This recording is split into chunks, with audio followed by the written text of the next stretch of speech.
ஆண்டவருடைய பிள்ளைகளே, என் பிள்ளைக்கு அவன் உதவி செய்யல, இவன் உதவி செய்யல, இவங்க நினைச்சா என்ன தூக்கி விட்டுருக்கலாம், இவங்க நினைச்சா எனக்கு உதவி செஞ்சிருக்கலாம், இவங்க நினைச்சா எனக்கு வித்து தந்திருக்கலாம் இல்ல, இவ்வளவு இருக்கு தானே கொடுத்திருக்கலாம் இல்ல. நான் நம்புறேன், ஒரு ஆண்டவருடைய பிள்ளை மட்டும் எப்பவுமே அப்படி நினைக்கவே கூடாது. நான் நம்புறேன், மனுஷன் உங்களை தூக்கி விட்டா சாகர வரைக்கும் நான் தான் தூக்கி விட்டேன் அப்படின்னு சொல்லுவாங்க.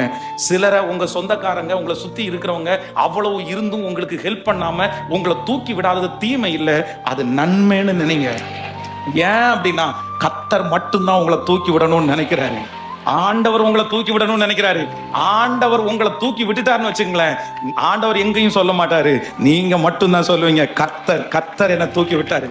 ஆமென். ஒருத்தரை கர்த்தர் தேடுறாரு. ஒவ்வொரு டைமும் இடிந்து போன அலங்கத்தை கட்டுறதுக்கு ஆண்டவர் ஒரு நெகேமியாவை தேடுறாரு. அவனுக்குள்ள இருந்தது என்னன்னா, எல்லாருக்கும் அந்த சோகத்தை தான் பாக்குறாங்க, எல்லாரும் இடிஞ்சு கிடக்கிறத பாக்குறாங்க. அந்த ஊர்ல இருந்து சில வாலிபர்கள் வந்து அந்த செய்தியை சொல்லும் போது அவனை சுத்தி